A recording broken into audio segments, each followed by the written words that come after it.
दोस्तों नमस्कार, स्वागत है आपका हमारे YouTube चैनल उद्देश्य क्लासेस 91 में। दोस्तों हम लोग यूपीएससी यानी कि संघ लोक सेवा आयोग द्वारा आयोजित पूर्व वर्षों की प्रश्नों की जो श्रृंखला देख रहे हैं, जिसके तहत दोस्तों हम लोग 2023 से लेके 2011 तक जितने भी पूर्व वर्षों के प्रश्न पूछे गए हैं, उन प्रश्नों को हम सावधानी पूर्वक एवं ध्यानपूर्वक कवर कर रहे हैं। तो देखिएगा दोस्तों, सारे प्रश्न हमारी आगामी परीक्षा जो 16 जून 2024 को लगी हुई है, उसकी दृष्टि से ये सारे प्रीवियस ईयर क्वेश्चन हमारे मोस्ट इंपॉर्टेंट होंगे। तो चलिए दोस्तों, इकोनॉमिक्स से संबंधित प्रश्नों को हम देख रहे थे। एक नया टॉपिक इस वीडियो में हम देखेंगे, वह है हमारा अर्थव्यवस्था से संबंधित विविध विषय। ठीक है, तो 2023 में पूछे गए पहले प्रश्न से हम स्टार्ट करेंगे। ध्यानपूर्वक देखिएगा क्या कह रहा है। पहला प्रश्न कह रहा है कि निम्नलिखित कथनों पर विचार कीजिए। ठीक है, कथन और कारण के प्रश्न है, ध्यानपूर्वक देखिएगा। चलिए देखते हैं। कह रहा है कि निम्नलिखित कथनों पर विचार कीजिए। पहला कथन कह रहा है दोस्तों कि स्विट्जरलैंड हमारा मूल्य के आधार पर स्वर्ण के अग्रणी निर्यातकों में से एक है। क्या है? कह रहा है कि स्विट्जरलैंड जो है दोस्तों हमारा मूल्य के आधार पर स्वर्ण के अग्रणी निर्यातकों में से एक है। ठीक है, और सेकंड कथन कह रहा है हमारा कि स्विट्जरलैंड के पास विश्व का दूसरा विशालतम स्वर्ण निचय यानी कि रिजर्व है। क्या है?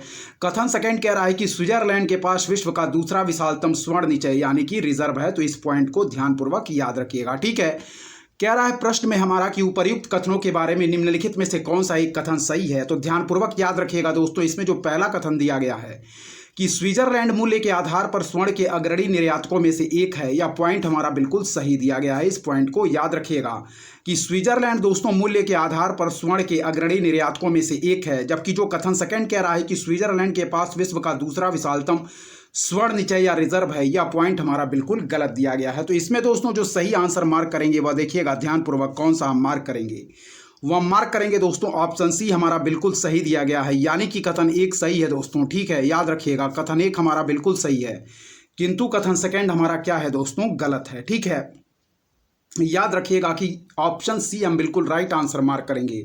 कथन फर्स्ट हमारा बिल्कुल सही है, किंतु कथन सेकंड हमारा क्या है, गलत दिया गया है। इस पॉइंट को याद रखिएगा। चलिए व्याख्या देखेंगे, ध्यानपूर्वक देखिएगा क्या कह रही है इस प्रश्न की व्याख्या, इंपॉर्टेंट है। चलिए पढ़ते हैं दोस्तों इस प्रश्न की व्याख्या को। ठीक है, चलिए देखिए, ऑप्शन सी हम लोगों ने इस प्रश्न का बिल्कुल राइट आंसर मार्क किया था। कथन और कारण का प्रश्न था, दो कथन दिए गए थे जिसमें हम लोगों ने मार्क किया कि कथन फर्स्ट हमारा सही है, कथन सेकंड हमारा बिल्कुल गलत दिया गया था। चलिए पढ़ते हैं दोस्तों। पहला पॉइंट कह रहा है कि स्विट्जरलैंड मूल्य के आधार पर स्वर्ण के अग्रणी निर्यातकों में से एक है, अतः कथन फर्स्ट हमारा क्या है, बिल्कुल सही है। इस पॉइंट को याद रखिएगा। ठीक है, कि स्विट्जरलैंड मूल्य के आधार पर स्वर्ण के अग्रणी निर्यातकों में से एक है। और सेकंड कह रहा है दोस्तों कि वर्ष 2021 में स्विट्जरलैंड का स्वर्ण निर्यात लगभग दोस्तों 87 बिलियन अमेरिकी डॉलर के मूल्य के बराबर। स्विट्जरलैंड लगातार मूल्य के आधार पर विश्व का अग्रणी स्वर्ण निर्यातक देश है। इस पॉइंट को याद रखिएगा। ठीक है, चलिए तीसरा पॉइंट देखिए कि मूल्य के आधार पर दोस्तों स्वर्ण का सबसे बड़ा निर्यातक होने के अतिरिक्त स्विट्जरलैंड विश्व में स्वर्ण का लगातार सबसे बड़ा आयातक भी रहा। इसे इस तथ्य से समझाया जा सकता कि स्विट्जरलैंड विश्व के लगभग 70% स्वर्ण को परिष्कृत करता है।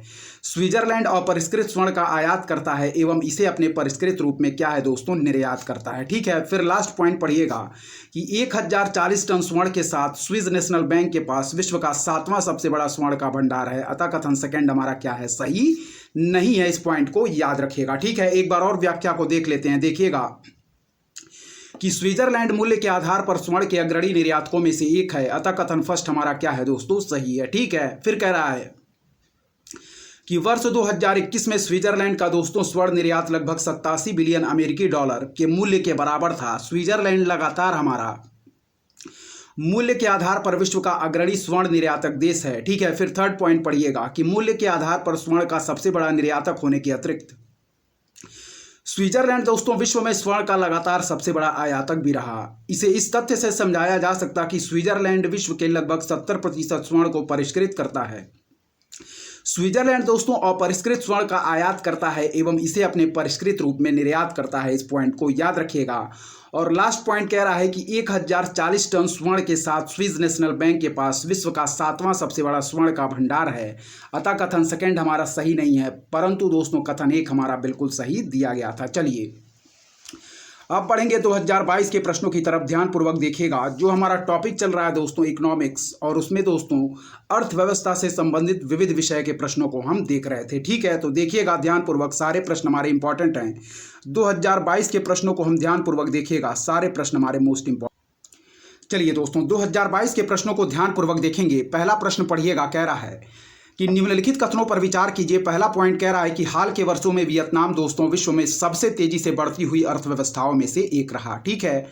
सेकंड पॉइंट पढ़िएगा कि वियतनाम का नेतृत्व दोस्तों बहुदलीय राजनीतिक प्रणाली द्वारा होता है। थर्ड कह रहा है कि वियतनाम का आर्थिक विकास विश्वव्यापी पूर्ति श्रृंखलाओं के साथ इसके एकीकरण और निर्यात पर मुख्य ध्यान होने से जुड़ा है।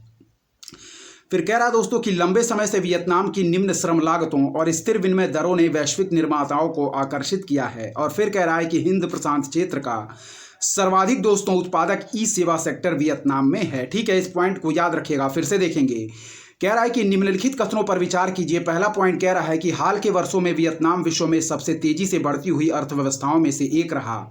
सेकंड कह रहा है कि वियतनाम का नेतृत्व बहुदलीय राजनीतिक प्रणाली के द्वारा होता है। थर्ड कह रहा है कि वियतनाम का आर्थिक विकास विश्वव्यापी पूर्ति श्रृंखलाओं के साथ इसके एकीकरण और निर्यात पर मुख्य ध्यान होने से जुड़ा है। फोर्थ कह रहा है कि लंबे समय से वियतनाम की निम्न श्रम लागतों और स्थिर विनिमय दरों ने वैश्विक निर्माताओं को आकर्षित किया है। और फिफ्थ पॉइंट कह रहा है कि हिंद प्रशांत क्षेत्र का सर्वाधिक उत्पादक ई सेवा सेक्टर हमारा वियतनाम में है। ठीक है, कह रहा है हमारा कि उपर्युक्त कथनों में से कौन से पॉइंट सही दिए गए हैं। तो चलिए ध्यानपूर्वक देखेंगे दोस्तों कि कौन से पॉइंट हमारे बिल्कुल सही दिए गए हैं। ठीक है, तो इसमें जो बिल्कुल सही आंसर मार्क करेंगे दोस्तों वह है हमारा ऑप्शन सी। याद रखिएगा, 1, 3 और 4 पॉइंट हमारे बिल्कुल सही दिए गए हैं। यानी कि दोस्तों कह रहा है कि हाल के वर्षों में वियतनाम विश्व में सबसे तेजी से बढ़ती हुई अर्थव्यवस्थाओं में से एक रहा।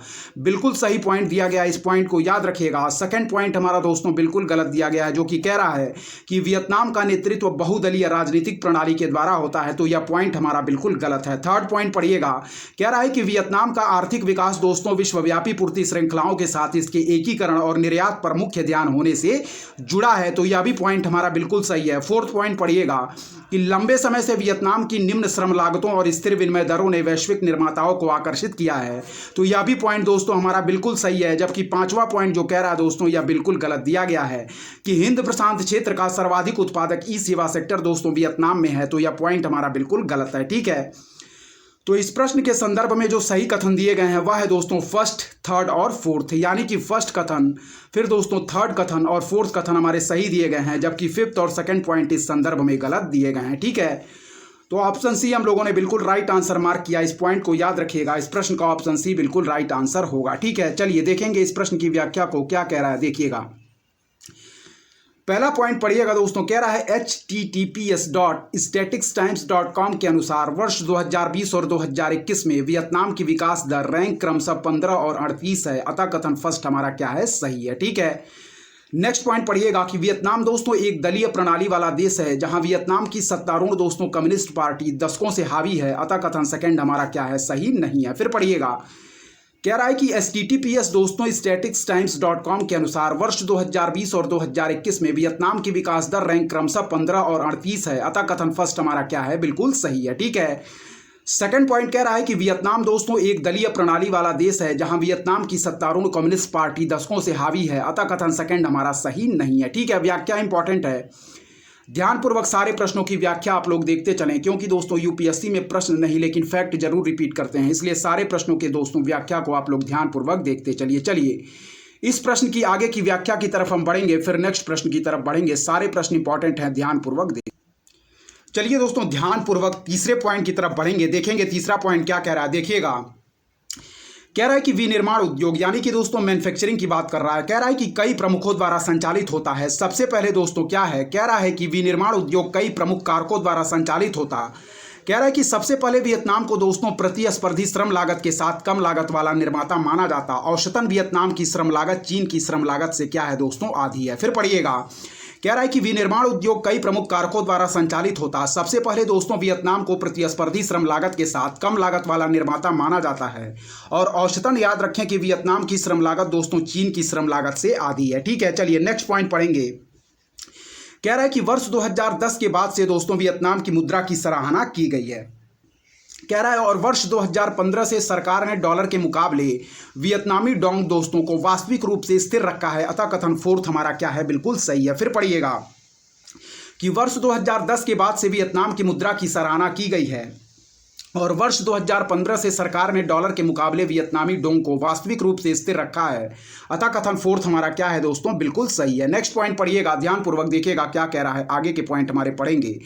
तीसरा पॉइंट कह रहा है कि अंतर्राष्ट्रीय मुद्रा कोष यानी कि इंटरनेशनल मॉनेटरी फंड के अनुसार कोविड-19 के बावजूद वियतनाम की अर्थव्यवस्था दोस्तों लचीली बनी हुई है। वर्ष 2020 में इसमें दोस्तों 2.9% और वर्ष 2021 का विस्तार हुआ। यह एशिया की सबसे तेजी से बढ़ती अर्थव्यवस्थाओं में से एक है। यह अमेरिका के साथ चल रहे व्यापार युद्ध में चीन द्वारा खोए गए अधिकांश व्यवसाय को लेने में कामयाब रहा, जबकि अभी भी दोनों देशों के साथ ठोस संबंध स्थापित कर रहा है। ठीक है, कह रहा है कि वियतनाम की अर्थव्यवस्था बढ़ती रहेगी और देश दोस्तों वैश्विक आपूर्ति श्रृंखला में महत्वपूर्ण भूमिका निभाएगा।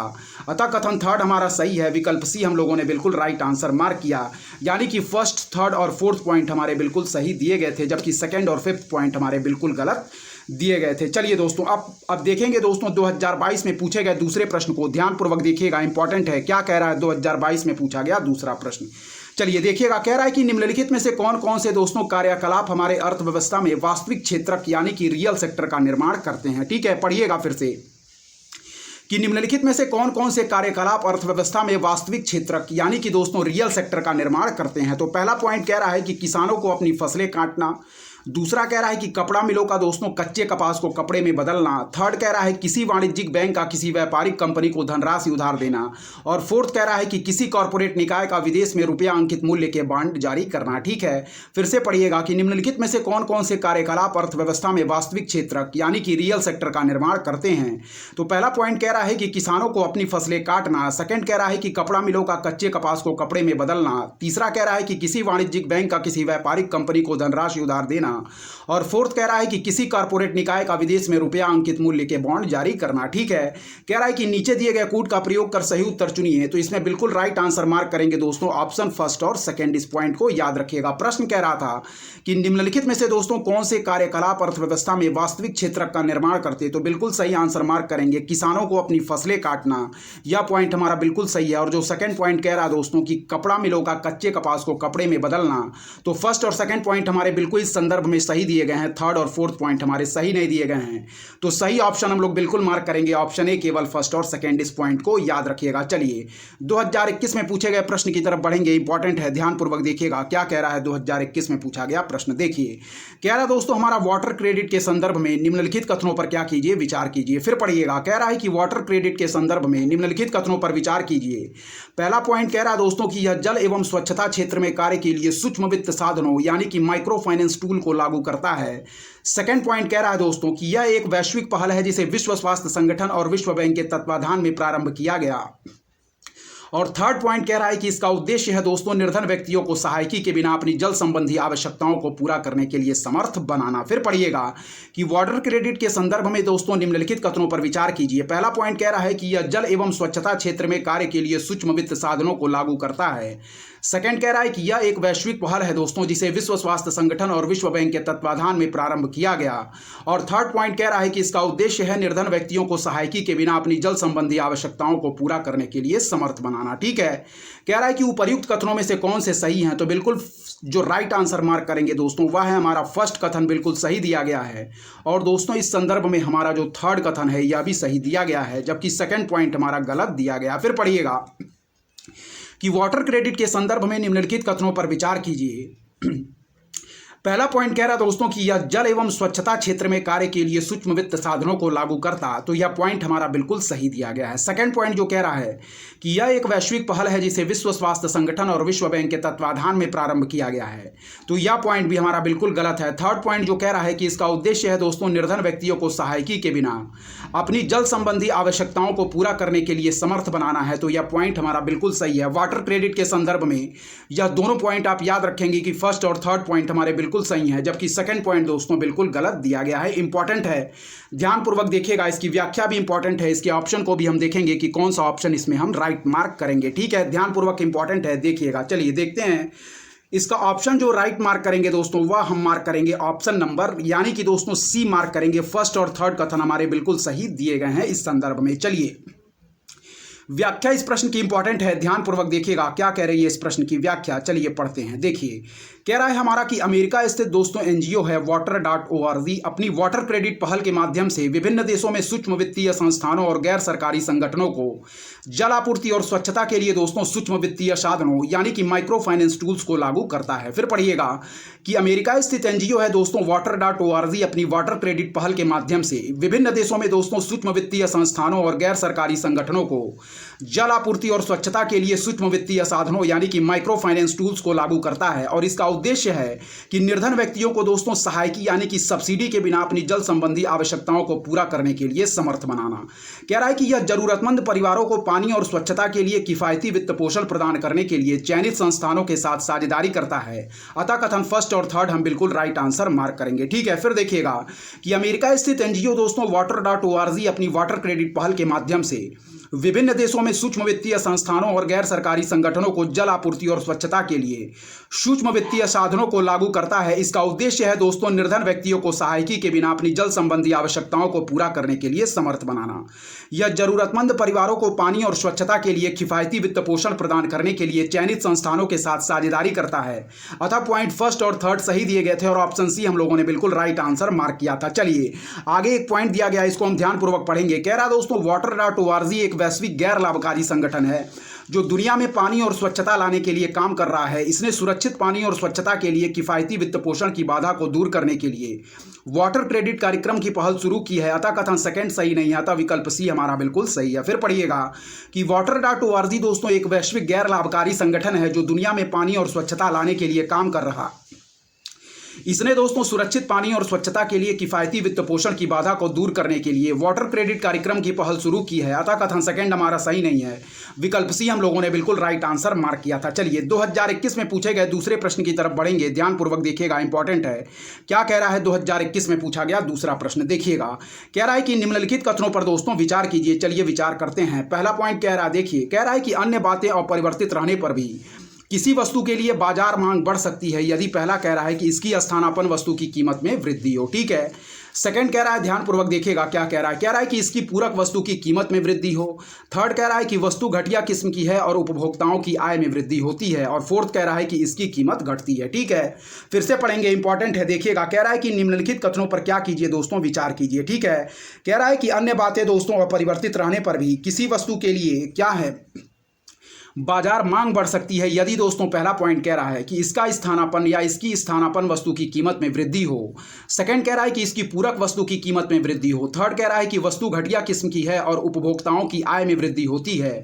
और फिर कह रहा है दोस्तों नेक्स्ट पॉइंट की इसकी दोस्तों कीमत हमारी घटती है। ठीक है, कह रहा है कि उपर्युक्त कथनों में से कौन से सही हैं, तो हम लोगों ने बिल्कुल राइट आंसर मार्क किया दोस्तों, ऑप्शन ए। इस पॉइंट को याद रखिएगा, केवल फर्स्ट और फोर्थ पॉइंट हमारे सही दिए गए हैं। यानी कि अन्य बातें अपरिवर्तित रहने पर भी किसी वस्तु के लिए दोस्तों बाजार मांग बढ़ सकती है यदि इसकी स्थानापन्न वस्तु की कीमत में क्या हो दोस्तों, वृद्धि हो। पहला पॉइंट हमारा बिल्कुल सही दिया गया है कि इसकी स्थानापन्न वस्तु की कीमत में दोस्तों क्या हो, वृद्धि हो। ठीक है, और फिर जो हमारा फोर्थ पॉइंट दे रहा है कि इसकी कीमत दोस्तों क्या है, घटती है। ठीक है, जबकि सेकंड और थर्ड पॉइंट इस संदर्भ में हमारे गलत दिए गए हैं। याद रखिएगा, फर्स्ट और फोर्थ पॉइंट हमारे बिल्कुल सही दिए गए हैं। ठीक है, कि अन्य बातें अपरिवर्तित रहने पर भी किसी वस्तु के लिए बाजार मांग बढ़ सकती है यदि इसका स्थानापन्न वस्तु की कीमत में वृद्धि हो। और फोर्थ कह रहा है कि इसकी कीमत घटती है। ठीक है, तो ऑप्शन ए हम लोगों ने बिल्कुल राइट आंसर मार्क किया। व्याख्या इंपॉर्टेंट है, देखिएगा इस प्रश्न की व्याख्या क्या कह रहा है। ठीक है, चलिए देखिए, कह रहा दोस्तों हमारा कि एक वस्तु की मात्रा जिसका चयन दोस्तों उपभोक्ता करता है किसी संबंधित वस्तु की मूल्य वृद्धि के साथ बढ़ या घट सकती है।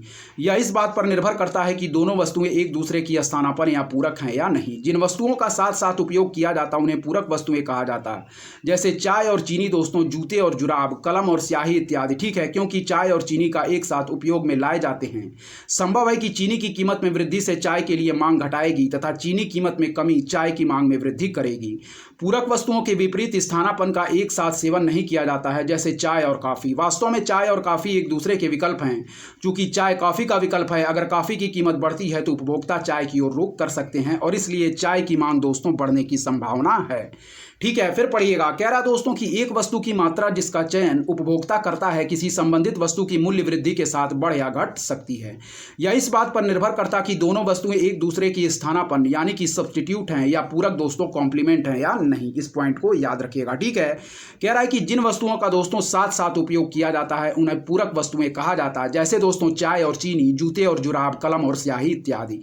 क्योंकि दोस्तों चाय और चीनी का एक साथ उपयोग में लाए जाते, संभव है कि चीनी की कीमत में वृद्धि से चाय के लिए मांग घटाएगी तथा चीनी कीमत में कमी चाय की मांग में वृद्धि करेगी। पूरक वस्तुओं के विपरीत स्थानापन्न का एक साथ सेवन नहीं किया जाता, जैसे दोस्तों चाय और कॉफी। वास्तव में चाय और कॉफी एक दूसरे के विकल्प हैं। चूंकि चाय कॉफी का विकल्प है, अगर कॉफी की कीमत बढ़ती है तो उपभोक्ता चाय की ओर रुख कर सकते हैं और इसलिए दोस्तों चाय की मांग हमारी बढ़ने की संभावना है। इस पॉइंट को याद रखिएगा। ठीक है, चलिए दोस्तों देखेंगे आगे के पॉइंट हमारे क्या कह रहे हैं, इंपॉर्टेंट है, ध्यानपूर्वक देखिएगा। व्याख्या हमारी इस प्रश्न की इंपॉर्टेंट है। ठीक है, चलिए व्याख्या देखेंगे क्या कह रही है, ध्यानपूर्वक देखिएगा। ठीक है, चलिए व्याख्या इसकी देखते हैं दोस्तों, ध्यानपूर्वक देखिएगा। सारी व्याख्या इसकी मोस्ट इंपॉर्टेंट है, इसलिए ध्यानपूर्वक देखिएगा। ठीक है, चलिए देखिए दोस्तों इस प्रश्न की व्याख्या क्या कह रहा है, इंपॉर्टेंट है, ध्यानपूर्वक देखिएगा। ठीक है, चलिए देखिए। कह रहा है कि दूसरी ओर दोस्तों यदि कॉफी की कीमत हमारी क्या है, घटती है, तो चाय की मांग कम होने की संभावना है। क्या है, दूसरी ओर यदि कॉफी की कीमत घटती है तो चाय की मांग कम होने की संभावना। किसी वस्तु की मांग सामान्यतः उसके स्थानापन्नों की कीमत की दिशा में चलती, अतः कथन फर्स्ट सही है किंतु कथन सेकंड हमारा सही नहीं है। इस पॉइंट को याद रखिएगा। ठीक है, चलिए आगे भी कुछ व्याख्या दी गई है, उसको हम ध्यानपूर्वक पढ़ेंगे, इंपॉर्टेंट है, देखिएगा क्या कह रही है। देखिए कह रहा है हमारा कि उपभोक्ता की आय में वृद्धि होने के साथ क्या है, पढ़िए। कह रहा है दोस्तों हमारा कि उपभोक्ता की आय में वृद्धि होने के साथ, ठीक है, कह रहा है वस्तु की प्रकृति के आधार पर किसी वस्तु की मांग बढ़ या घट सकती है। इस पॉइंट को याद रखिएगा। ठीक है, क्या कह रहा है, ध्यानपूर्वक देखिएगा। चलिए पढ़ते हैं। देखिए कह रहा दोस्तों हमारा कि उपभोक्ता की आय में वृद्धि होने के साथ वस्तु की प्रकृति के आधार पर किसी वस्तु की मांग बढ़ या घट सकती है। इस पॉइंट को याद रखिएगा। ठीक है, कह रहा है कि अधिकांश वस्तुओं की मांग दोस्तों उपभोक्ता की आय बढ़ने पर बढ़ती है। क्या है, अधिकांश वस्तुओं की मांग जो दोस्तों उपभोक्ता की आय बढ़ने पर बढ़ती है और उपभोक्ता की आय घटने पर घट जाती। ऐसी वस्तुएं दोस्तों सामान्य वस्तुएं कहलाती हैं। हालांकि कुछ ऐसी वस्तुएं भी होती हैं जिनका मांग दोस्तों उपभोक्ता की आय के विपरीत दिशा में चलती है। ऐसी वस्तुओं को दोस्तों निम्न स्तरीय या घटिया वस्तु कहा जाता है। जैसे जैसे उपभोक्ता की आय बढ़ती है निम्न स्तरीय वस्तु की मांग दोस्तों घटती जाती है और आय घटने पर निम्न स्तरीय वस्तु की मांग बढ़ती जाती। निम्न स्तरीय वस्तुओं में निम्न गुणवत्ता वाले खाद्य पदार्थ जैसे मोटे अनाज शामिल हैं, अतः कथन थर्ड हमारा सही नहीं है। इस पॉइंट को याद रखिएगा। कह रहा है कि उपभोक्ता की आय में वृद्धि होने के साथ दोस्तों क्या है, वस्तु की प्रकृति के आधार पर किसी वस्तु की मांग बढ़ या घट सकती है। अधिकांश वस्तुओं की मांग दोस्तों उपभोक्ता की आय बढ़ने पर बढ़ती है और उपभोक्ता की आय घटने पर घट जाती। ऐसी वस्तुएं दोस्तों सामान्य वस्तुएं कहलाती हैं। हालांकि कुछ ऐसी वस्तुएं भी होती हैं जिनकी मांग दोस्तों उपभोक्ता की आय की विपरीत दिशा में चलती है। ऐसी वस्तुओं को निम्न स्तरीय घटिया वस्तु कहा जाता।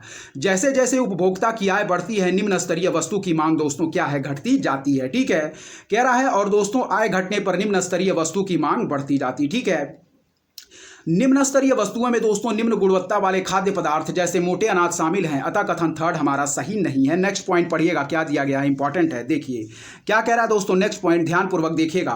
कह रहा है कि अन्य कारकों के अपरिवर्तित रहने पर उपभोक्ता की किसी वस्तु के लिए मांग और वस्तु की कीमत के बीच संबंध साधारणतः दोस्तों नकारात्मक होता है। फिर पढ़िएगा, अन्य कारकों के अपरिवर्तित रहने पर उपभोक्ता की किसी वस्तु के लिए मांग और वस्तु की कीमत के बीच संबंध साधारणतः नकारात्मक।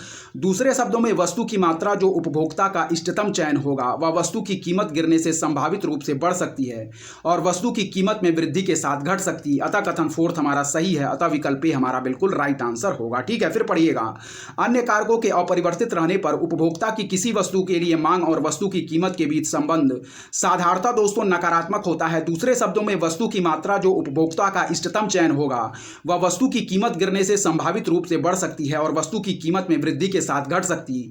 अतः कथन फोर्थ हमारा सही है, अतः विकल्प ए हम लोगों ने राइट आंसर मार्क किया था, यानी कि फर्स्ट और फोर्थ कथन प्रश्न में बिल्कुल सही दिए गए थे। चलिए 2020 के प्रश्नों की तरफ बढ़ेंगे। ध्यानपूर्वक देखिएगा कौन से प्रश्न हमारे 2020 में पूछे गए थे, इंपॉर्टेंट है, ध्यानपूर्वक देखिएगा। चलिए पढ़ते हैं। कह रहा है कि 1991 यानी कि 1991 के आर्थिक उदारीकरण के बाद की भारतीय अर्थव्यवस्था के संबंध में निम्नलिखित कथनों पर विचार कीजिए। तो पहला पॉइंट कह रहा है कि शहरी क्षेत्रों में श्रमिक की उत्पादकता 2004-05 की कीमतों पर प्रति श्रमिक रुपए में वृद्धि हुई हुई, जबकि ग्रामीण क्षेत्रों में इसमें दोस्तों कमी हुई।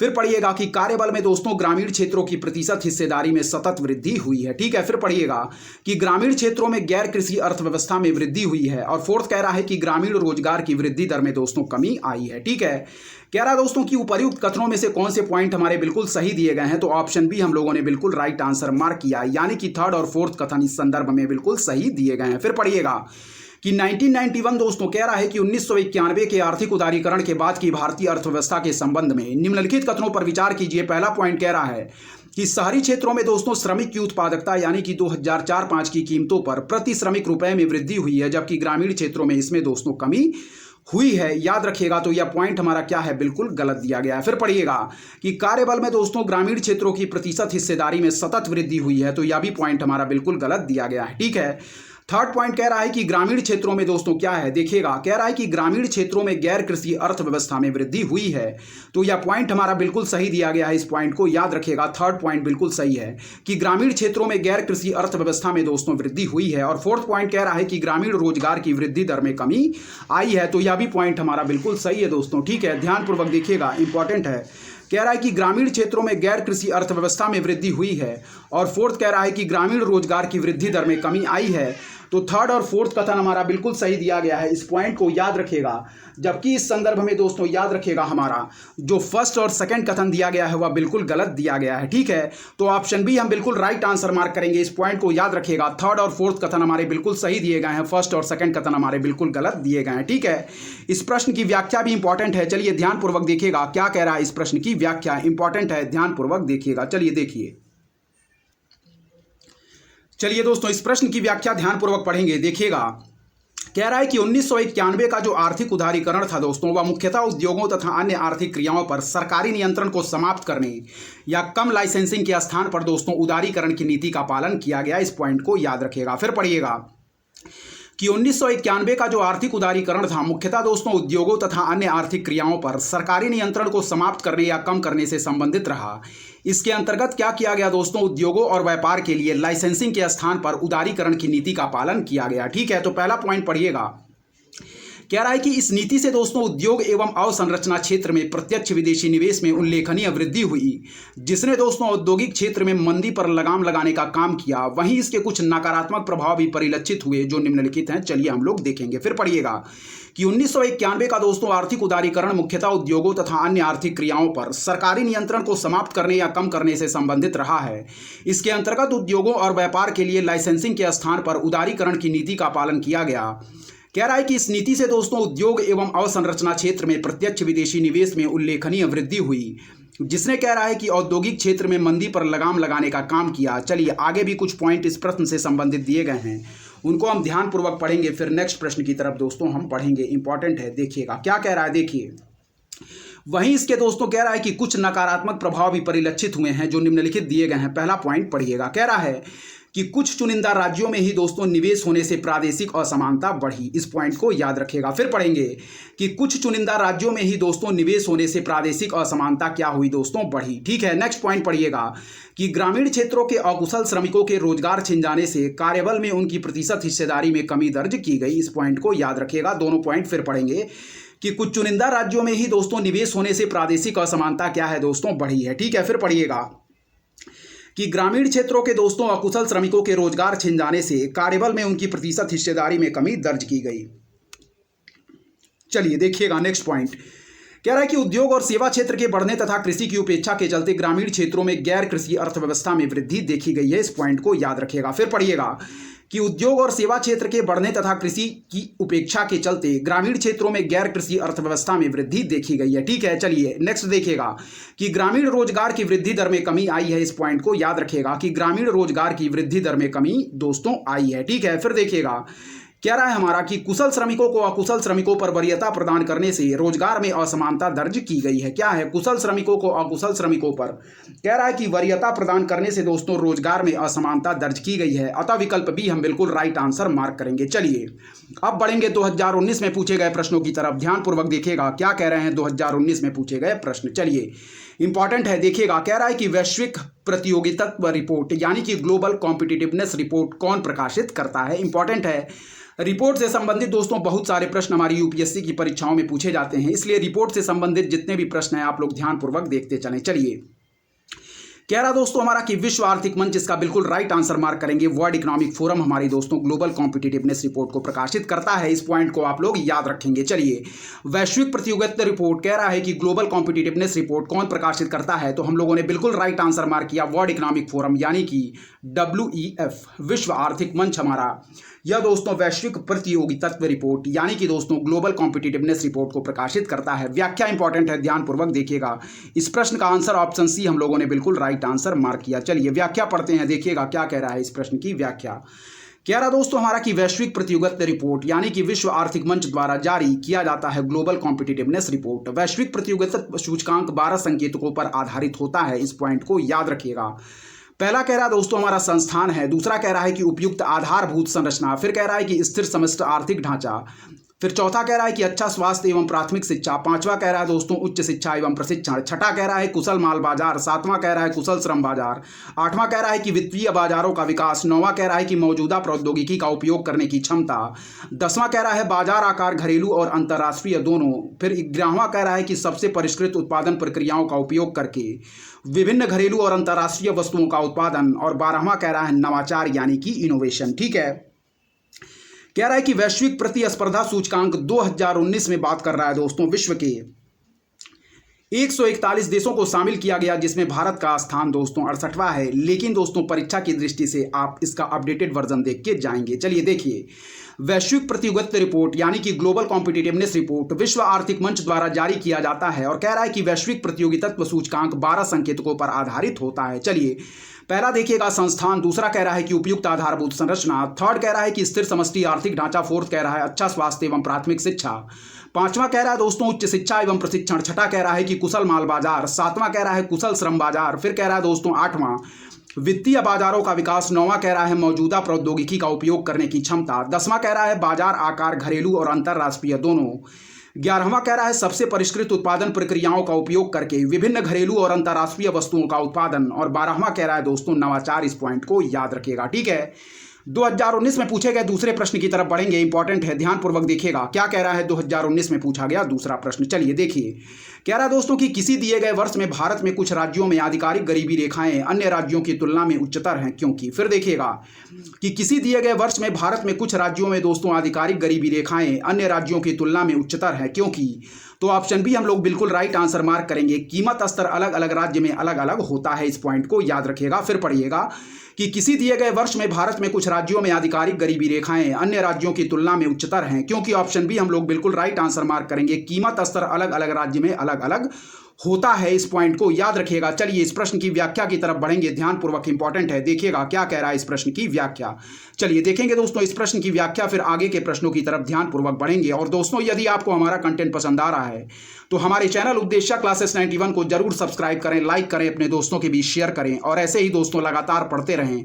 हमारे चैनल की तरफ से अच्छा कंटेंट प्रोवाइड करने की आपको पूरी कोशिश की जाएगी। चलिए दोस्तों आगे के प्रश्नों की तरफ बढ़ेंगे, ध्यानपूर्वक देखते रहें सारे प्रश्न और उनकी व्याख्या मोस्ट इंपॉर्टेंट होगी। हमारी जो 16 जून 2024 को दोस्तों IAS प्रीलिम्स की परीक्षा लगी हुई है, उसकी दृष्टि से ये सारे प्रश्न हमारे मोस्ट इंपॉर्टेंट साबित होंगे, इसलिए सारे प्रश्नों को दोस्तों आप लोग ध्यानपूर्वक देखते चलिए। चलिए आगे के प्रश्नों की तरफ बढ़ेंगे, पहले इस प्रश्न की व्याख्या देखेंगे। चलिए दोस्तों प्रश्न की व्याख्या देखिए, ध्यानपूर्वक इंपॉर्टेंट है। कह रहा है कि सामान्यतः दोस्तों भारत में क्या होता है, कह रहा है कि जो आधिकारिक गरीबी रेखाएं यानी कि ऑफिशियल पॉवर्टी लाइंस होती हैं, कह रहा है कि किसी वस्तु को प्राप्त करने के लिए किए गए प्रति व्यक्ति औसत व्यय से संबंधित होती हैं। इस पॉइंट को याद रखिएगा। ठीक है, क्या कह रहा है ध्यानपूर्वक देखिएगा कि सामान्यतः दोस्तों भारत में जो आधिकारिक गरीबी रेखाएं होती हैं किसी वस्तु को प्राप्त करने के लिए किए गए प्रति व्यक्ति औसत व्यय से संबंधित होती हैं। अतः दोस्तों अलग अलग राज्यों में कीमत स्तर अलग अलग होने से राज्यों की जो आधिकारिक गरीबी रेखाओं में भिन्नता आती है। इस प्रकार विकल्प भी हमारा बिल्कुल सही उत्तर होगा। ठीक है, फिर पढ़िएगा, इंपॉर्टेंट है। कि सामान्यतः भारत में जो आधिकारिक गरीबी रेखाएं यानी कि ऑफिशियल पॉवर्टी लाइंस होती हैं किसी वस्तु को प्राप्त करने के लिए किए गए प्रति व्यक्ति औसत व्यय से संबंधित होती हैं। अतः अलग अलग राज्यों में दोस्तों कीमत स्तर अलग अलग होने से राज्यों की जो आधिकारिक गरीबी रेखाओं में भिन्नता आती है। इस प्रकार विकल्प भी हमारा बिल्कुल राइट आंसर होगा। 2019 में पूछे गए तीसरे प्रश्न को पढ़िएगा, इंपॉर्टेंट है कि निम्नलिखित में से कौन सा देश दोस्तों पिछले 5 वर्षों के दौरान विश्व में चावल का सबसे बड़ा दोस्तों क्या है निर्यातक रहा है। इस पॉइंट को याद रखिएगा। फिर पढ़िएगा कि निम्नलिखित में से कौन सा देश पिछले 5 वर्षों के दौरान, ध्यानपूर्वक पढ़िएगा क्या कह रहा है प्रश्न हमारा, कि निम्नलिखित में से कौन सा देश पिछले 5 वर्षों के दौरान विश्व में चावल का सबसे बड़ा निर्यातक रहा। तो ऑप्शन बी हम लोगों ने बिल्कुल राइट आंसर मार्क किया इस पॉइंट का। ठीक है, ऑप्शन बी यानी कि इंडिया। ठीक है, चलिए व्याख्या इंपॉर्टेंट है, देखिएगा कि भारत पिछले 5 वर्षों से लगातार विश्व का सबसे बड़ा चावल निर्यातक यानी कि दोस्तों राइस एक्सपोर्टर देश बना हुआ है। इस पॉइंट को याद रखिएगा। भारत दोस्तों सर्वप्रथम 2011-12 में थाईलैंड को विस्थापित करते हुए दुनिया का सबसे बड़ा चावल निर्यातक देश बना था। इसका प्रमुख कारण था चावल की गैर बासमती किस्मों के निर्यात पर 4 साल से लगे प्रतिबंध को दोस्तों हटाना। इस अवधि के बाद भारत का प्रदर्शन बेहतर ही रहा। हालांकि दोस्तों कह रहा है हाल के वर्षों में 2014-18 में वैश्विक चावल निर्यात में भारत की हिस्सेदारी 25 से 26% पर रही है, जबकि थाईलैंड में 22 से 25% और वियतनाम में 13 से 16% के बीच उतार चढ़ाव देखने को मिला है। फिर पढ़ लीजिएगा कि भारत पिछले 5 वर्षों से लगातार विश्व का सबसे बड़ा चावल निर्यातक देश बना हुआ। भारत सर्वप्रथम 2011-12 में थाईलैंड को विस्थापित करते हुए दुनिया का सबसे बड़ा चावल निर्यातक देश बना था। इसका प्रमुख कारण था चावल की गैर बासमती किस्मों के निर्यात पर 4 साल से लगे प्रतिबंध को दोस्तों हटाना। इस अवधि के बाद भारत का प्रदर्शन बेहतर ही रहा। हाल के वर्षों यानी कि दोस्तों 2014-18 में वैश्विक चावल निर्यात में भारत की हिस्सेदारी 25 से 26% रही है 2014 से 18 के बीच, जबकि थाईलैंड में 22 से 25% और वियतनाम में 13 से 16% के बीच उतार चढ़ाव देखने को मिला है। तो इस पॉइंट को याद रखिएगा। प्रश्न पूछा जा सकता है, कह रहा है कि निम्नलिखित में से कौन सा देश पिछले 5 वर्षों के दौरान विश्व में चावल का सबसे बड़ा निर्यातक यानी कि राइस का सबसे बड़ा एक्सपोर्टर पूछ रहा है। तो याद रखिएगा इसका बिल्कुल राइट आंसर होगा ऑप्शन बी भारत। चलिए 2019 में पूछे गए चौथे प्रश्न को देखेंगे, क्या कह रहा है, इंपॉर्टेंट है। देखिए कह रहा है कि निम्नलिखित कथनों पर विचार कीजिए। पहला पॉइंट कह रहा है दोस्तों भारत सरकार द्वारा कोयला क्षेत्र का राष्ट्रीयकरण इंदिरा गांधी के कार्यकाल में किया गया था। सेकंड पॉइंट कह रहा है पढ़िएगा कि वर्तमान में दोस्तों कोयला खंडों का आवंटन हमारा लॉटरी के आधार पर किया जाता। थर्ड पॉइंट पढ़िएगा कि भारत हाल के समय तक घरेलू आपूर्ति की कमी को पूरा करने के लिए कोयले का आयात करता था, किंतु अब भारत कोयला उत्पादन में आत्मनिर्भर है। इस पॉइंट को याद रखिएगा। ठीक है, तो इस संदर्भ में जो बिल्कुल सही आंसर हम मार्क करेंगे दोस्तों वह है ऑप्शन ए, केवल फर्स्ट पॉइंट हमारा सही दिया गया है। फिर पढ़िएगा कि निम्नलिखित कथनों पर विचार कीजिए। पहला पॉइंट कह रहा है कि भारत सरकार द्वारा कोयला क्षेत्र का राष्ट्रीयकरण इंदिरा गांधी के कार्यकाल में किया गया था। तो यह पॉइंट हमारा बिल्कुल सही दिया गया है। इस पॉइंट को याद रखिएगा कि प्रधानमंत्री इंदिरा गांधी के दोस्तों क्या है प्रधानमंत्रित्व काल में भारत सरकार द्वारा कोयला क्षेत्र का राष्ट्रीयकरण इंदिरा गांधी के कार्यकाल में किया गया था। इस पॉइंट को याद रखिएगा। ठीक है, सेकंड पॉइंट जो कह रहा है कि वर्तमान में कोयला खंडों का आवंटन लॉटरी के आधार पर किया जाता, तो यह पॉइंट हमारा बिल्कुल गलत दिया गया है। फिर थर्ड पॉइंट जो कह रहा है कि भारत हाल के समय तक घरेलू आपूर्ति की कमी को पूरा करने के लिए कोयले का आयात करता था, किंतु अब भारत कोयला उत्पादन में आत्मनिर्भर है। तो यह भी पॉइंट हमारा बिल्कुल गलत है। ऑप्शन ए हमारा बिल्कुल राइट आंसर होगा। इस पॉइंट को याद रखिएगा। चलिए देखेंगे इस प्रश्न की व्याख्या, इंपॉर्टेंट है, ध्यानपूर्वक देखिएगा क्या कह रहा है इस प्रश्न की व्याख्या। पढ़िए, कह रहा है दोस्तों कि भारत सरकार द्वारा कोयला क्षेत्र का राष्ट्रीयकरण कोयला खान राष्ट्रीयकरण अधिनियम 1973 द्वारा तत्कालीन प्रधानमंत्री इंदिरा गांधी के कार्यकाल में किया गया था। अतः कथन फर्स्ट हमारा बिल्कुल सही है। फिर पढ़िएगा कि भारत सरकार यानी कि दोस्तों हमारी इंडियन गवर्नमेंट है, इसके द्वारा दोस्तों कोयला क्षेत्र का राष्ट्रीयकरण दोस्तों कोयला खान राष्ट्रीयकरण अधिनियम 1973, याद रखिएगा, कोयला खान राष्ट्रीयकरण अधिनियम 1973 द्वारा तत्कालीन प्रधानमंत्री इंदिरा गांधी के कार्यकाल में किया गया था। अतः कथन फर्स्ट हमारा क्या है, बिल्कुल सही है। नेक्स्ट पॉइंट पढ़िएगा कि वर्तमान में दोस्तों कोयला ब्लॉकों का आवंटन कोयला खान विशेष उपबंध अधिनियम 2015 और खान एवं खनिज विकास एवं विनियमन अधिनियम 1957 के तहत नीलामी के आधार पर किया जाता, ना कि लॉटरी के आधार पर। अतः कथन सेकंड हमारा क्या है, गलत है। फिर पढ़िएगा क्या कह रहा है, कह रहा है कि वर्तमान में दोस्तों कोयला ब्लॉकों का आवंटन कोयला खान विशेष उपबंध अधिनियम 2015 और खान एवं खनिज विकास एवं विनियमन अधिनियम 1957 के तहत नीलामी के आधार पर किया जाता है, न कि लॉटरी के आधार पर। अतः कथन सेकंड हमारा क्या है, गलत है। इस पॉइंट को याद रखिएगा। अब कथन थर्ड क्यों गलत दिया गया है देखिएगा, क्योंकि दोस्तों कोयला उत्पादन में वृद्धि के बावजूद भी भारत इसमें आत्मनिर्भर नहीं हो सका है। गौरतलब है कि भारत में साधारण कोयले के भंडार तो प्रचुर मात्रा में प्राप्त हैं, किंतु कोक उत्पादन के लिए उत्तम श्रेणी का कोयला अपेक्षाकृत सीमित है। इस पॉइंट को याद रखिएगा। फिर पढ़िएगा, कथन थर्ड इसलिए गलत है कि क्योंकि कोयला उत्पादन में वृद्धि के बावजूद भी भारत इसमें आत्मनिर्भर नहीं हो सका है। गौरतलब है कि भारत में साधारण कोयले के भंडार तो दोस्तों प्रचुर मात्रा में प्राप्त हैं, किंतु कोक उत्पादन के लिए उत्तम श्रेणी का कोयला अपेक्षाकृत सीमित है। इस पॉइंट के कुछ और भी व्याख्या आगे दी गई है, उसको हम ध्यानपूर्वक देखेंगे, इंपॉर्टेंट है। देखिए चलिए क्या कह रहा है देखिएगा, कह रहा है उत्पादन के लिए उत्तम श्रेणी का कोयला अपेक्षाकृत सीमित है। भारत को अपनी घरेलू कोयला मांग के लगभग दोस्तों 1/4 यानी कि 25% हिस्से की पूर्ति आयात से करनी पड़ती है। इस पॉइंट को याद रखिएगा, ठीक है। यानी कि भारत को अपनी घरेलू कोयला मांग के लगभग 1.1/4 हिस्से को पूर्ति दोस्तों क्या है, आयात यानी कि इंपोर्ट से करनी पड़ती है।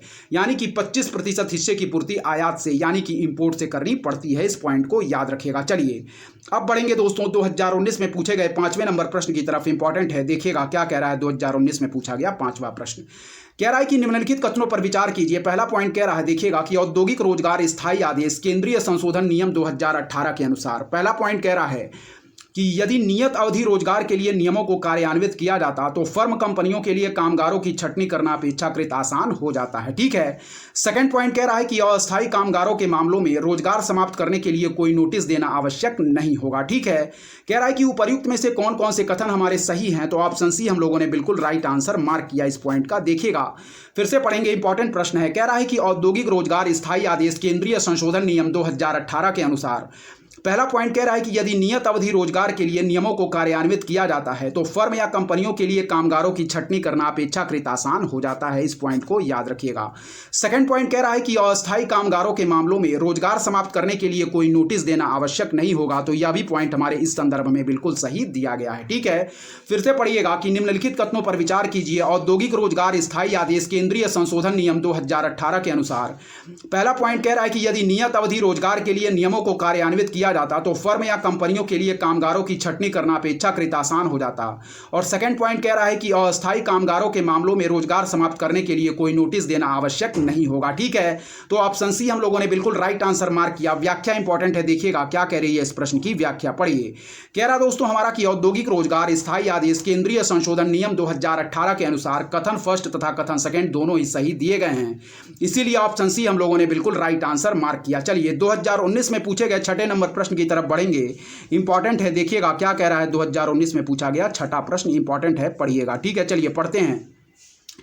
कह रहा दोस्तों ध्यानपूर्वक देखिएगा क्या कह रहा है। 2019 में पूछा गया 6ठा प्रश्न हमारा, इंपॉर्टेंट है, ध्यानपूर्वक देखिएगा। चलिए देखिए, कह रहा है कि भारत की पंचवर्षीय योजनाओं के संदर्भ में निम्नलिखित में से कौन कौन से कथन हमारे सही हैं। 5 ईयर प्लान के बारे में क्वेश्चन पूछे जा रहे हैं, ध्यानपूर्वक देखिएगा। चलिए देखिए क्या कह रहे हैं हमारे पंचवर्षीय योजनाओं के बारे में दिए गए पॉइंट, इंपॉर्टेंट है, पढ़िएगा, देखिएगा क्या कह रहा है। चलिए देखिए, कह रहा है कि भारत की पंचवर्षीय योजनाओं के संदर्भ में निम्नलिखित कथनों में से कौन कौन से कथन हमारे सही दिए गए हैं। इस पॉइंट को याद रखिएगा, ठीक है। तो पहला पॉइंट देखिएगा क्या कह रहा है, पढ़ेंगे। दूसरी पंचवर्षीय योजना से बुनियादी तथा पूंजीगत वस्तु उद्योगों के प्रतिस्थापन की दिशा में निश्चयात्मक जोर दिया गया, ठीक है। फिर पढ़िएगा कि दूसरी पंचवर्षीय योजना से बुनियादी तथा पूंजीगत वस्तु उद्योगों के प्रतिस्थापन की दिशा में निश्चयात्मक जोर दिया गया। सेकंड पॉइंट कह रहा है कि चौथी पंचवर्षीय योजना में संपत्ति तथा आर्थिक शक्ति के बढ़ते संकेंद्रण की पूर्व प्रवृत्ति के सुधार का उद्देश्य अपनाया गया। और थर्ड पॉइंट कह रहा है कि पांचवी पंचवर्षीय योजना में पहली बार वित्तीय क्षेत्र को योजना के अभिन्न अंग के रूप में शामिल किया गया, ठीक है।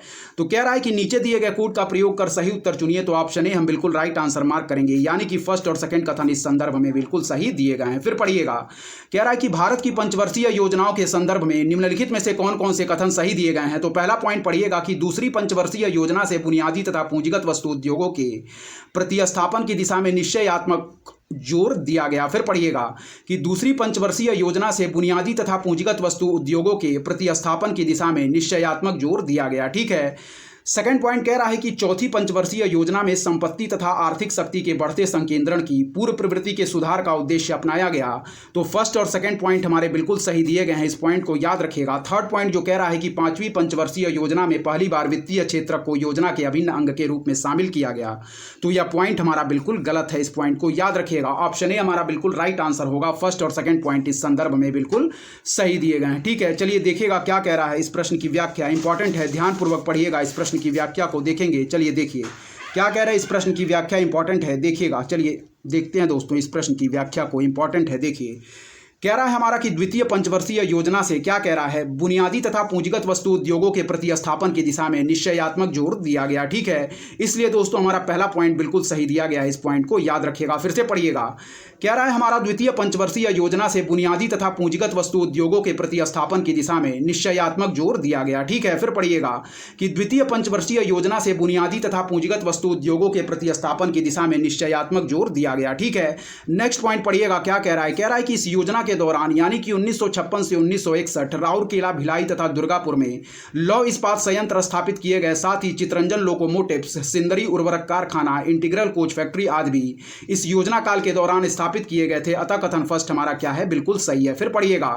कह रहा है हमारा कि द्वितीय पंचवर्षीय योजना से बुनियादी तथा पूंजीगत वस्तु उद्योगों के प्रतिस्थापन की दिशा में निश्चयात्मक जोर दिया गया। पहला पॉइंट पढ़िएगा क्या कह रहा है। देखिए कि इस योजना के दौरान यानी कि 1956 से 1961 राउरकेला, भिलाई तथा दुर्गापुर में लौह इस्पात संयंत्र स्थापित किए गए।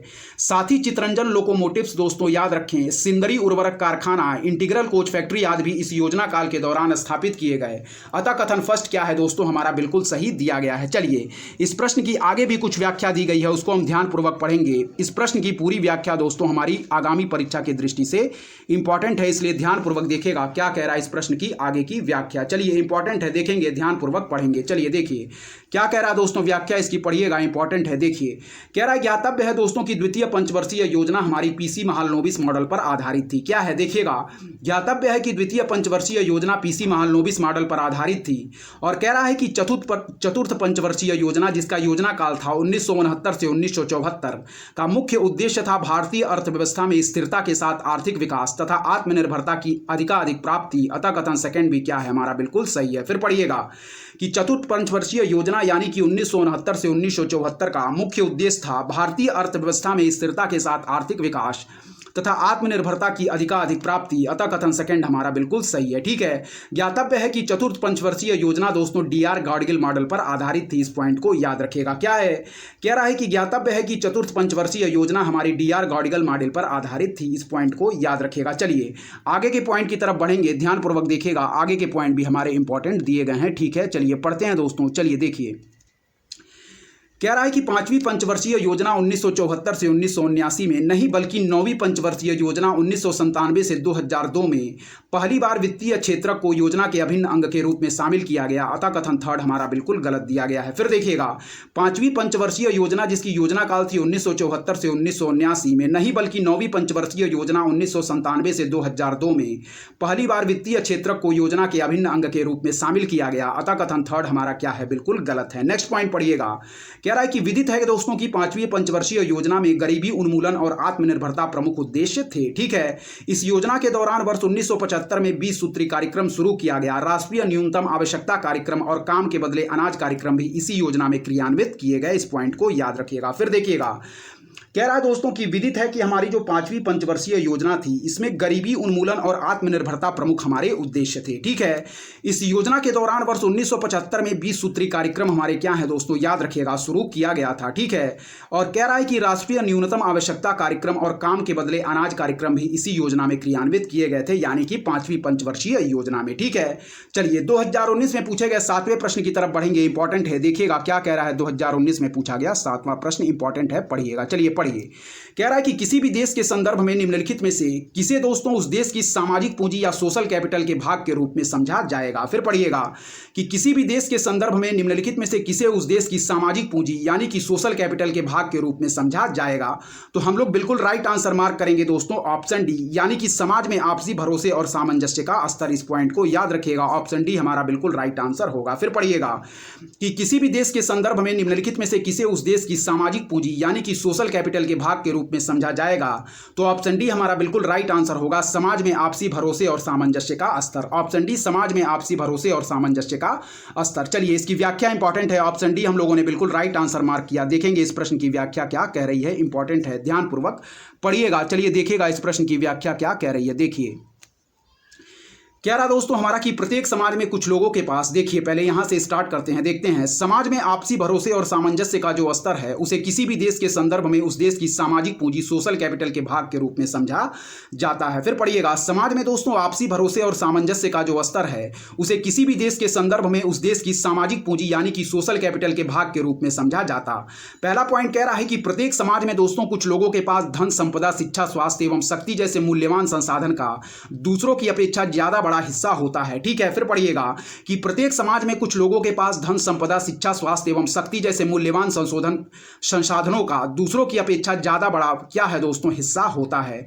ये सामाजिक संसाधन दोस्तों पूंजी के 3 रूपों में यानी कि विभाजित किए जा सकते हैं। भौतिक संपत्ति एवं आय के रूप में, आर्थिक पूंजी, प्रतिष्ठा और शैक्षणिक योग्यताओं के रूप में सांस्कृतिक पूंजी, और सामाजिक संगतियों एवं संपर्कों के जाल के रूप में सामाजिक पूंजी। ठीक है, फिर पढ़िएगा कि प्रत्येक समाज में कुछ लोगों के पास धन, संपदा, शिक्षा, स्वास्थ्य एवं शक्ति जैसे मूल्यवान संसाधन का दूसरों की अपेक्षा ज्यादा बड़ा हिस्सा होता है। ये सामाजिक संसाधन दोस्तों पूंजी के 3 रूपों में विभाजित किए जा सकते हैं।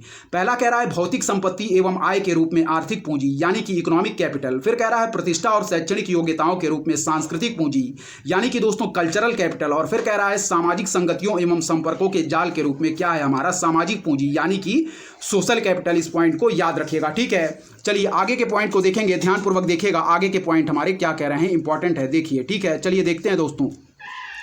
कह रहा है दोस्तों पूंजी के ये तीनों रूप अक्सर आपस में घुले मिले होते हैं। क्या है, कह रहा है कि पूंजी के ये तीनों रूप अक्सर आपस में क्या है दोस्तों, घुले मिले होते हैं। इस पॉइंट को याद रखिएगा। ठीक है, तथा एक को दूसरे में बदला जा सकता है। उदाहरणतया दोस्तों एक संपन्न परिवार का व्यक्ति अपनी आर्थिक पूंजी के जरिए महंगी उच्च शिक्षा प्राप्त कर सकता, इस तरह वह अपनी आर्थिक पूंजी को सांस्कृतिक पूंजी एवं शैक्षणिक स्वरूप दे सकता।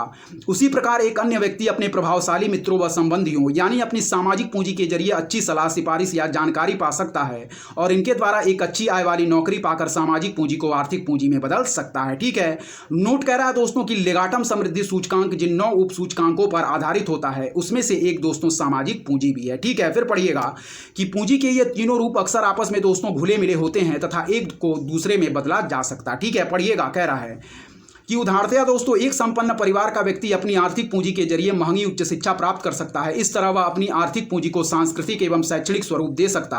उसी प्रकार एक अन्य व्यक्ति दोस्तों अपने प्रभावशाली मित्रों व संबंधियों यानी अपनी सामाजिक पूंजी के जरिए अच्छी सलाह, सिफारिश या जानकारी पा सकता और इनके द्वारा एक अच्छी आय वाली नौकरी पाकर सामाजिक पूंजी को आर्थिक पूंजी में बदल सकता है। इस पॉइंट को याद रखिएगा। नोट कह रहा है कि लेगाटम समृद्धि सूचकांक जिन 9 उप सूचकांकों पर आधारित होता है उसमें से दोस्तों याद रखिए एक सामाजिक पूंजी यानी कि सोशल कैपिटल भी है। चलिए 2019 में पूछे गए 8वें प्रश्न की तरफ बढ़ेंगे, इंपॉर्टेंट है, ध्यानपूर्वक देखिएगा क्या कह रहा है। 2019 में पूछा गया 8वां प्रश्न, इंपॉर्टेंट है, पढ़िएगा। ठीक है, चलिए पढ़ते हैं दोस्तों, देखिए क्या कह रहा है।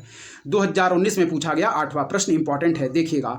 कह रहा है कि क्रय शक्ति समता यानी कि परचेजिंग पावर पैरिटी विनिमय दरों की गणना विभिन्न देशों में एक समान वस्तुओं और सेवाओं के मूल्यों की तुलना कर की जाती है। ठीक है, फिर देखिएगा क्रय शक्ति समता यानी कि दोस्तों परचेजिंग पावर पैरिटी विनिमय दरों की गणना विभिन्न देशों में एक समान वस्तुओं और सेवाओं के मूल्यों की तुलना करके की जाती। और सेकंड पॉइंट कह रहा है कि परचेजिंग पावर पैरिटी डॉलर के संदर्भ में भारत विश्व की 6ठी सबसे बड़ी अर्थव्यवस्था है। इस पॉइंट को याद रखिएगा। कह रहा है कि उपर्युक्त में से कौन कौन से कथन हमारे सही हैं, तो ऑप्शन ए हम लोगों ने बिल्कुल राइट आंसर मार्क किया, जबकि इस संदर्भ में हमारा दोस्तों याद रखें सेकंड पॉइंट जो दिया गया है वह गलत दिया गया है। इस पॉइंट को याद रखिएगा। फिर पढ़िएगा, कह रहा है कि क्रय शक्ति समता दोस्तों यानी कि परचेजिंग पावर पैरिटी हमारी विनिमय दरों की गणना विभिन्न देशों में एक समान वस्तुओं और सेवाओं के मूल्यों की तुलना करके की जाती है। इस पॉइंट को याद रखिएगा। फिर पढ़िएगा कि क्रय शक्ति समता यानी कि परचेजिंग पावर पैरिटी विनिमय दरों की गणना विभिन्न देशों में एक समान वस्तुओं और सेवाओं के मूल्यों की तुलना कर की जाती। और सेकंड पॉइंट कह रहा है कि परचेजिंग पावर पैरिटी डॉलर के संदर्भ में भारत विश्व की 6ठी सबसे बड़ी अर्थव्यवस्था है। तो यह पॉइंट हमारा बिल्कुल गलत है। ऑप्शन ए हम लोगों ने बिल्कुल राइट आंसर मार्क किया। इस प्रश्न की व्याख्या पढ़िएगा, इंपॉर्टेंट है, देखिए क्या कह रहा है इस प्रश्न की व्याख्या। चलिए पढ़िए। कह रहा है हमारा दोस्तों की कथन फर्स्ट जो कह रहा है कि पीपीपी यानी कि परचेजिंग पावर पैरिटी की सटीक परिभाषा है, इसलिए कथन फर्स्ट हमारा क्या है, बिल्कुल सही है। ठीक है, नेक्स्ट पढ़िएगा। 2018 में विश्व बैंक द्वारा जारी आंकड़ों के अनुसार परचेजिंग पावर पैरिटी डॉलर के संदर्भ में भारत, चीन एवं संयुक्त राज्य अमेरिका के पश्चात विश्व की तीसरी सबसे बड़ी अर्थव्यवस्था है। वर्ष 2021 में भी यही स्थिति बनी हुई है। अतः कथन सेकंड हमारा क्या है, बिल्कुल गलत है। फिर देखिएगा कि 2018 में विश्व बैंक द्वारा जारी आंकड़ों के अनुसार परचेजिंग पावर पैरिटी डॉलर के संदर्भ में भारत, चीन एवं संयुक्त राज्य अमेरिका के पश्चात कह रहा है कि भारत हमारा चीन एवं संयुक्त राज्य अमेरिका के पश्चात विश्व की तीसरी सबसे बड़ी अर्थव्यवस्था है। वर्ष 2021 में भी यही स्थिति बनी हुई। अतः कथन सेकंड हमारा क्या है दोस्तों, बिल्कुल गलत है। इस पॉइंट को याद रखिएगा। चलिए अब बढ़ेंगे 2018 में पूछे गए प्रश्नों की तरफ। ध्यानपूर्वक देखिएगा क्या कह रहे हैं 2018 में पूछे गए प्रश्न, इंपॉर्टेंट है। देखिए पहला प्रश्न पढ़ेंगे जो कि 2018 में पूछा गया। निरपेक्ष तथा प्रति व्यक्ति वास्तविक जीएनपी की वृद्धि आर्थिक विकास की ऊंची दर का संकेत नहीं करती यदि दोस्तों ऑप्शन सी हम बिल्कुल मार्क करेंगे, निर्धनता और बेरोजगारी में वृद्धि होती है। इस पॉइंट को याद रखिएगा, ठीक है। ऑप्शन सी हमारा बिल्कुल राइट आंसर होगा। एक बार फिर पढ़ेंगे कि निरपेक्ष तथा प्रति व्यक्ति वास्तविक जीएनपी की वृद्धि आर्थिक विकास की ऊंची दर का संकेत नहीं करती है यदि ऑप्शन सी निर्धनता और बेरोजगारी में वृद्धि होती है। इस पॉइंट को याद रखिएगा। फिर पढ़िएगा कि निरपेक्ष तथा प्रति व्यक्ति वास्तविक जीएनपी की वृद्धि आर्थिक विकास की ऊंची दर का संकेत नहीं करती यदि निर्धनता और बेरोजगारी में वृद्धि होती है। इस पॉइंट को याद रखिएगा। चलिए आगे देखेंगे। इस प्रश्न की व्याख्या इंपॉर्टेंट है कि आर्थिक विकास अर्थव्यवस्था के गुणात्मक पक्षों से संबंधित होता है। यह समाज के वंचित वर्गों के हितों का भी संवर्धन करता है। इस प्रकार यदि प्रति व्यक्ति वास्तविक जीएनपी वृद्धि के बावजूद निर्धनता व बेरोजगारी में वृद्धि हो रही तो इसके आर्थिक विकास का पर्याय नहीं माना जाएगा। अतः विकल्प सी हमारा बिल्कुल सही है, ठीक है। फिर से देखिएगा, इंपॉर्टेंट है। क्या कह रहा है कि आर्थिक विकास अर्थव्यवस्था के गुणात्मक पक्षों से संबंधित होता है। यह समाज के वंचित वर्गों के हितों का भी संवर्धन करता है। इस प्रकार यदि प्रति व्यक्ति वास्तविक जीएनपी वृद्धि के बावजूद निर्धनता व बेरोजगारी में वृद्धि हो रही हो तो इसे दोस्तों आर्थिक विकास का पर्याय नहीं माना जाएगा। अतः विकल्प सी हमारा क्या है, बिल्कुल राइट आंसर होगा। चलिए 2018 में पूछे गए दूसरे प्रश्न की तरफ बढ़ेंगे। इंपॉर्टेंट है, देखिएगा क्या कह रहा है। 2018 में पूछा गया दूसरा प्रश्न इंपॉर्टेंट है, पढ़िए। कह रहा दोस्तों कि उच्च बचत वाली अर्थव्यवस्था होते हुए भी किस कारण पूंजी निर्माण महत्वपूर्ण उत्पादन वृद्धि में परिणामित नहीं हो पाता है। फिर देखिएगा, उच्च बचत वाली अर्थव्यवस्था होते हुए भी किस कारण पूंजी निर्माण महत्वपूर्ण उत्पादन वृद्धि में परिणामित नहीं हो पाता है। तो इसका बिल्कुल राइट आंसर मार्क करेंगे, उच्च पूंजी उत्पाद अनुपात। इस पॉइंट को याद रखिएगा। ऑप्शन डी हमारा बिल्कुल राइट आंसर होगा। फिर पढ़िएगा कि उच्च बचत वाली अर्थव्यवस्था होते हुए भी किस कारण पूंजी निर्माण यानी कि कैपिटल फॉर्मेशन महत्वपूर्ण उत्पादन वृद्धि में परिणामित नहीं हो पाता है। तो ऑप्शन डी बिल्कुल राइट आंसर मार्क करेंगे, उच्च पूंजी उत्पाद अनुपात। कह रहा है कि एक निश्चित उत्पादन के लिए वांछित कुल पूंजी के आनुपातिक मूल्य को पूंजी उत्पाद अनुपात कहते हैं। उच्च पूंजी उत्पाद अनुपात निवेश को हतोत्साहित करता है। प्रतिस्पर्धी आर्थिक परिदृश्य में निवेशक निम्न पूंजी उत्पाद अनुपात संबंधित गंतव्य की ओर उन्मुख होता है। फिर पढ़िएगा कि एक निश्चित उत्पादन के लिए वांछित कुल पूंजी के आनुपातिक मूल्य को पूंजी उत्पाद अनुपात कहते हैं और उच्च पूंजी उत्पाद अनुपात निवेश को हतोत्साहित करता। प्रतिस्पर्धी आर्थिक परिदृश्य में निवेशक निम्न पूंजी उत्पाद अनुपात संबंधित गंतव्य की ओर उन्मुख होता है। इस पॉइंट को याद रखिएगा। चलिए 2018 में पूछे गए आगे के प्रश्नों की तरफ बढ़ेंगे। सारे प्रश्न हमारी आगामी परीक्षा की दृष्टि से मोस्ट इंपॉर्टेंट है, इसलिए सारे प्रश्नों को आप लोग ध्यानपूर्वक देखते चलिए आगे के प्रश्नों की तरफ हम बढ़ेंगे, देखेंगे आगे के प्रश्न हमारे। चलिए दोस्तों 2018 में पूछे गए तीसरे प्रश्न की तरफ बढ़ेंगे, देखेंगे। कह रहा है कि खाद्य सुरक्षा एवं मानक अधिनियम 2006 ने खाद्य अपमिश्रण की रोकथाम प्रिवेंशन ऑफ फूड एडल्टरेशन अधिनियम 1954 को प्रतिस्थापित किया है। फिर पढ़िएगा कि निम्नलिखित कथनों पर विचार कीजिए। पहला पॉइंट कह रहा है कि खाद्य सुरक्षा एवं मानक अधिनियम 2006 ने खाद्य अपमिश्रण की रोकथाम यानी कि प्रिवेंशन ऑफ फूड एडल्टरेशन अधिनियम 1954 को प्रतिस्थापित किया है। और सेकंड पॉइंट हमारा कह रहा है कि भारतीय खाद्य सुरक्षा एवं मानक प्राधिकरण फूड सेफ्टी एवं स्टैंडर्ड्स अथॉरिटी ऑफ इंडिया यानी फसाई की बात कर रहा है। केंद्रीय स्वास्थ्य एवं परिवार कल्याण मंत्रालय में स्वास्थ्य सेवा महानिदेशक के प्रभार में है। ठीक है, फिर पढ़िएगा कि निम्नलिखित कथनों पर विचार कीजिए। पहला पॉइंट कह रहा है कि खाद्य सुरक्षा एवं मानक अधिनियम 2006 ने खाद्य अपमिश्रण की रोकथाम प्रिवेंशन ऑफ फूड एडल्टरेशन अधिनियम 1954 को प्रतिस्थापित किया है। और सेकंड पॉइंट कह रहा है कि भारतीय खाद्य सुरक्षा एवं मानक प्राधिकरण food safety and standards authority of India फसाई केंद्रीय स्वास्थ्य एवं परिवार कल्याण मंत्रालय में स्वास्थ्य सेवा महानिदेशक के प्रभार में है।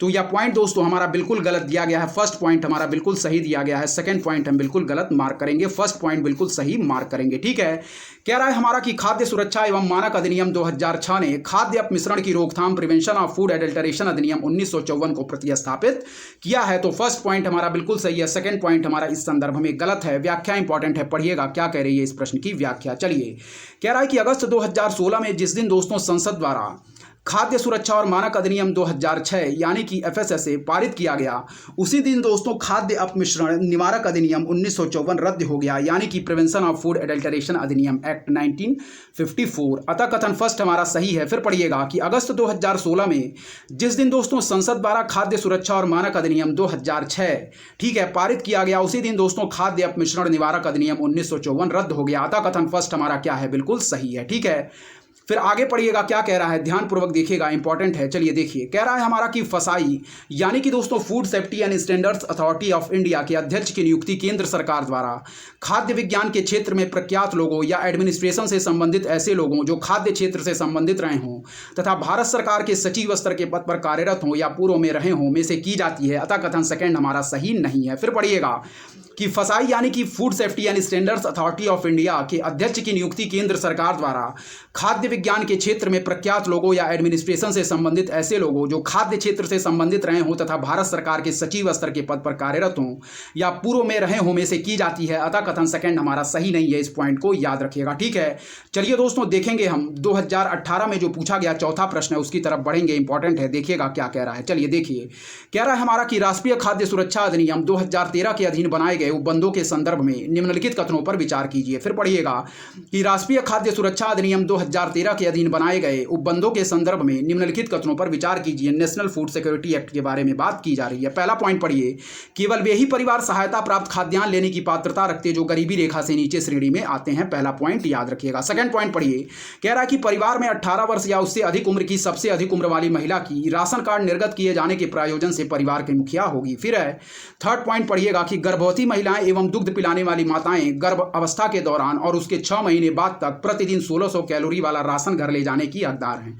ठीक है, फिर पढ़िएगा क्या कह रहा है, देखिएगा, कह रहा है हमारा कि राष्ट्रीय खाद्य सुरक्षा अधिनियम 2013 के अधीन बनाए गए उपबंधों के संदर्भ में निम्नलिखित कथनों पर विचार कीजिए। पहला पॉइंट पढ़िएगा कि केवल वे ही परिवार सहायता प्राप्त खाद्यान्न लेने की पात्रता रखते हैं जो गरीबी रेखा से नीचे यानी कि बीपीएल श्रेणी में आते हैं। तो यह पॉइंट दोस्तों याद रखिएगा हमारा क्या है, बिल्कुल गलत दिया गया है। ठीक है, सेकंड पॉइंट जो कह रहा है कि परिवार में दोस्तों 18 वर्ष या उससे अधिक उम्र की सबसे अधिक उम्र वाली महिला ही राशन कार्ड दोस्तों निर्गत किए गए जाने के प्रयोजन से परिवार की मुखिया होगी। फिर देखिएगा कि परिवार में 18 वर्ष या उससे अधिक उम्र की सबसे अधिक उम्र वाली महिला ही कह रहा है कि राशन कार्ड निर्गत किए जाने के प्रयोजन से परिवार की मुखिया होगी। तो यह पॉइंट हमारा बिल्कुल सही है, जबकि फर्स्ट पॉइंट हमारा बिल्कुल गलत दिया गया है। थर्ड पॉइंट पढ़िएगा कि गर्भवती महिलाएं एवं दुग्ध पिलाने वाली माताएं गर्भावस्था के दौरान और उसके 6 महीने बाद तक प्रतिदिन 1600 कैलोरी वाला राशन घर ले जाने की हकदार हैं। तो यह भी पॉइंट हमारा गलत है, इस पॉइंट को याद रखिएगा। ठीक है, तो इसमें बिल्कुल राइट आंसर जो मार्क करेंगे दोस्तों वह है हमारा ऑप्शन बी, बिल्कुल सही दिया गया है। ठीक है दोस्तों, तो इस वीडियो में यहीं तक रखते हैं, इसके बाकी बचे हुए पार्ट को हम लोग नेक्स्ट वीडियो में कवर करेंगे। तब तक दोस्तों लगातार पढ़ते रहें, परीक्षाएं पास में लगी हुई हैं। तब तक के लिए धन्यवाद। जय हिंद, जय भारत दोस्तों।